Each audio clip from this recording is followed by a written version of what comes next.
Fala galera, ligado aqui no canal do VSR, chegando para mais um vídeo. O tema do vídeo agora, o Real Madrid de Xabi Alonso apareceu. Vamos falar sobre isso antes. Deixar o like, se inscrever no canal, tudo isso você faz aqui embaixo. Aqui embaixo, primeiro comentário fixado do vídeo, tem um link para você baixar o app do Flash Score, que é o aplicativo que eu uso para acompanhar futebol, para acompanhar estatísticas de tudo que é jogo, resultados, classificação, tabela, tudo isso você acompanha no app do Flash Score, e que na Copa do Mundo de Clubes está fazendo uma super cobertura com equipe lá nos Estados Unidos, produzindo conteúdo. Então, tudo isso você tem no app do Flash Score, e para você, o melhor, além de uma ótima qualidade de aplicativo, totalmente de graça. Você não paga nada nem para baixar, nem para usar. Só vir no primeiro link, fazer o download, clicar nele, ir para a loja de aplicativos, fazer o download e começar a usar. Estou gravando o vídeo na manhã de sexta-feira, depois de, na noite de quinta, o Real Madrid ter vencido o Red Bull Salzburg por 3-0 e assim confirmado a primeira colocação do grupo G ou H, do grupo H da Copa do Mundo de Clubes, né?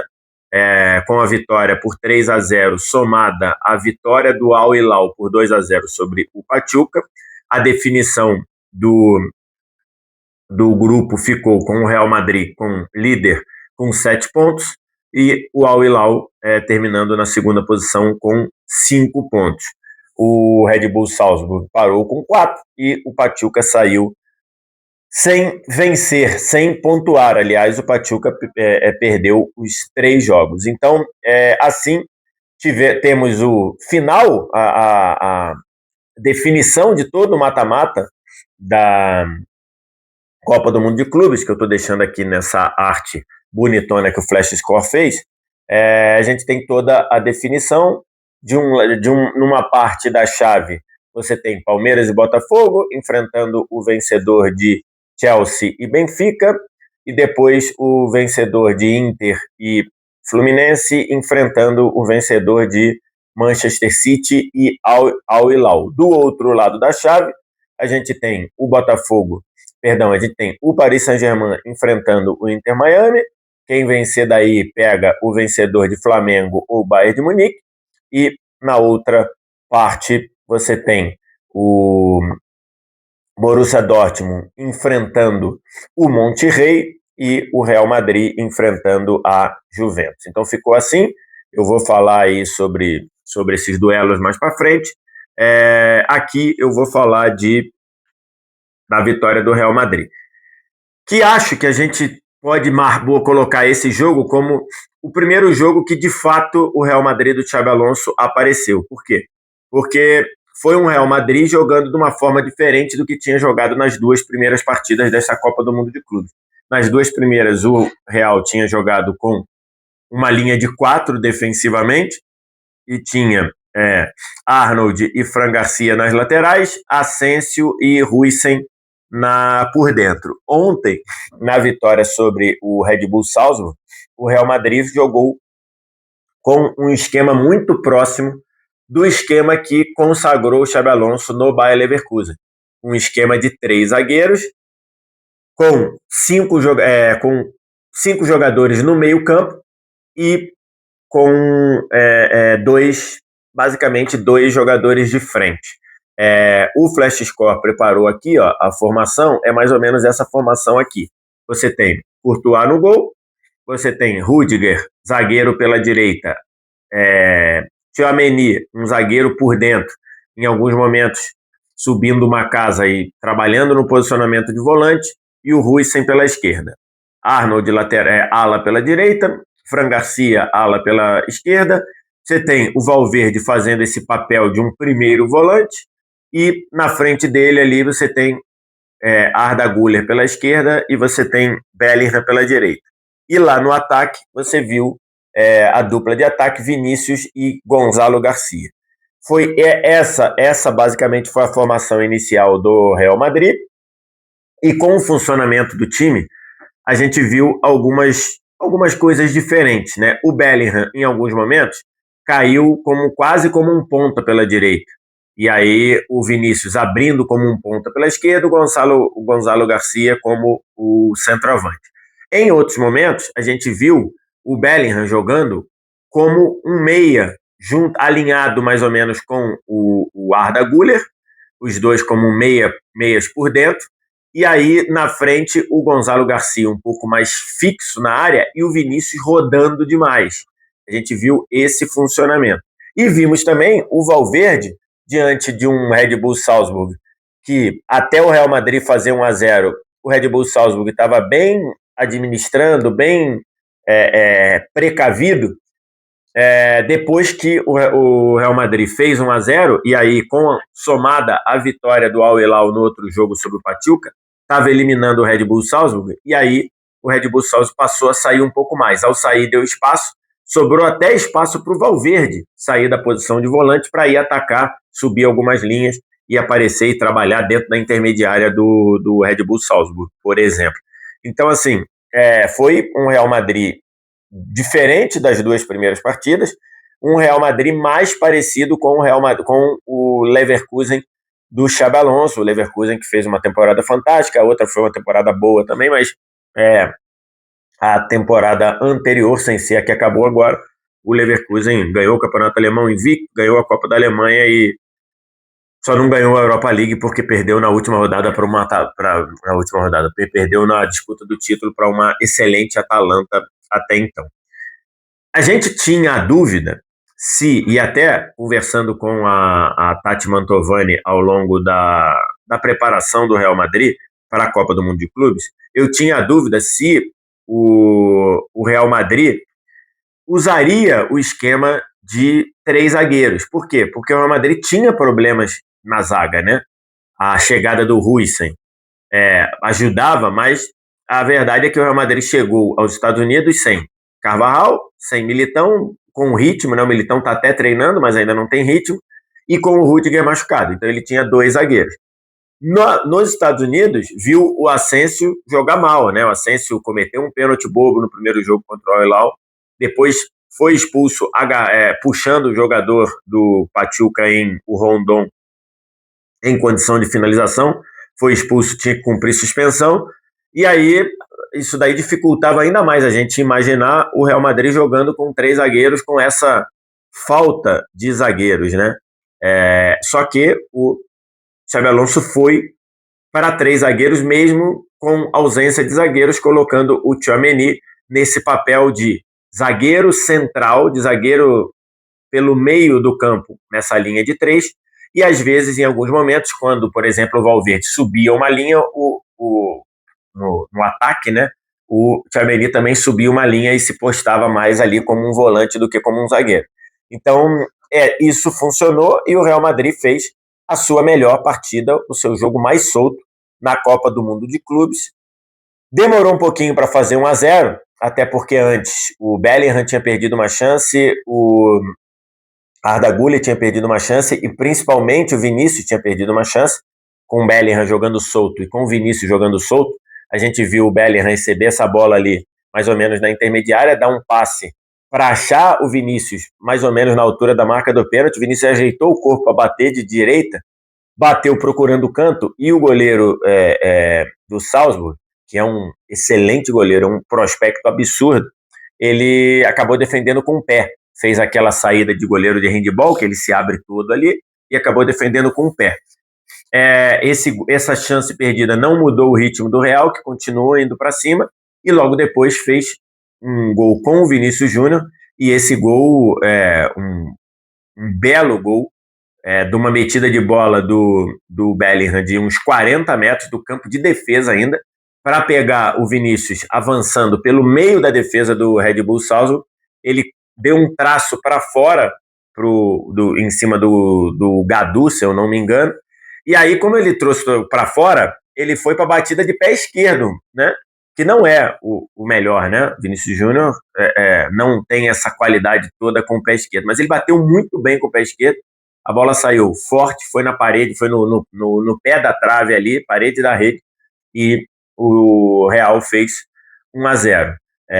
E logo depois continuou indo para cima, e depois numa bola que o Arda Güler tenta o passe para achar o Gonzalo Garcia entre as linhas, só que esse passe foi desviado, e aí ficou uma bola viva ali na intermediária. O Vinícius, muito ligado no lance, acelerou para roubar a bola, para ficar com essa sobra, entrou na área e aí trouxe para bater de pé direito. Só que o Gadu, que é um zagueiro muito forte, muito rápido, ele estava em cima do Vinícius. Se o Vinícius batesse de pé direito, ia travar no Gadu. O Gadu ia bloquear essa bola. Aí o que o Vinícius fez no improviso? Ele estava indo para a linha de fundo, o que ele fez? Ele deu uma pisada nela, de calcanhar, e essa pisada deixou a bola à feição pro Valverde.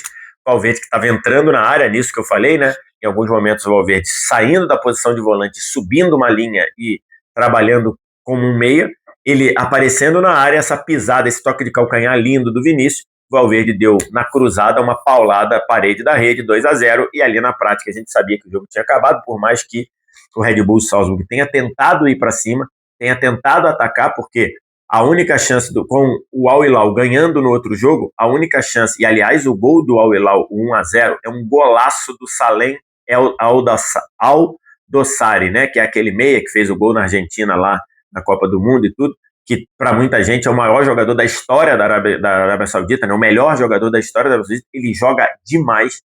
Ele recebeu do outro Al-Dossari, do Nasser Al-Dossari, ali mais ou menos na esquerda da área. O goleiro estava adiantado, ele deu uma cavada para fazer o gol do Al Hilal, que depois venceria por 2-0. Com a vitória do Al Hilal, o Red Bull Salzburg só tinha uma coisa a fazer, que era pelo menos empatar o jogo. O Real já estava ganhando de 2-0, pelo menos empatar. Se ele empatasse em 2-2, mesmo com o Al Hilal ganhando de 5-0, o Red Bull Salzburg entraria, foi para cima.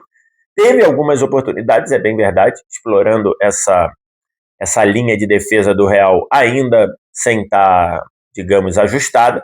O Courtois fez pelo menos umas 2 ou 3 ótimas defesas, mas o Red Bull Salzburg não conseguiu diminuir para dar aquele gás, e no fim o Gonçalo Garcia ainda fez o 3-0, mais um gol do garoto, né? Tinha se destacado muito lá no Real Madrid Castilha, fez 26 gols jogando na terceira divisão pelo Real Madrid Castilha, com a lesão do Mbappé, a lesão do Endrick. O Endrick está viajando para os Estados Unidos para terminar a recuperação com o grupo. Não sei se vai dar tempo do Endrick jogar, mas acabou o Endrick tendo uma falta de sorte, né? Porque com a lesão do Mbappé, com essa gastroenterite do Mbappé, o Endrick teria muitos minutos, seria o titular. Acabou que o Endrick também estava machucado, ainda com uma lesão da reta final da temporada, e aí, com isso, o Endrick perdeu os minutos, o Gonçalo Garcia aproveitou, já tem 2 gols na Copa do Mundo de clubes. Esse foi um resumo do Real, que funcionou muito bem nesses 3 zagueiros. E aí, como eu coloquei no título, é um Real Madrid que funcionou sem Rodrigo. Você reparou? A gente não falou no Rodrigo. A gente não colocou o Rodrigo, que não foi titular nem no segundo nem no terceiro jogo. Nessa formação aí, a gente precisa entender onde o Rodrigo pode jogar. Porque se prevalecer esse 3-5-2, com o Arnold sendo o cara que abre o campo pela direita, onde o Rodrigo vai jogar? O Rodrigo vai fazer o papel do Arda Güler por dentro? Acho que ele pode fazer, mas ele pode fazer em termos ter característica para isso. Mas ele vai, porque o Arda Güler está se dedicando muito no sem bola, se dedicando muito na marcação. O que vai fazer o Xabi Alonso com o Rodrigo? Porque o Mbappé, ele entra no time no lugar do Gonçalo Garcia. Você pega o que o Gonçalo tá, o posicionamento do Gonçalo, tira o Gonçalo e bota o Mbappé. A tendência é funcionar.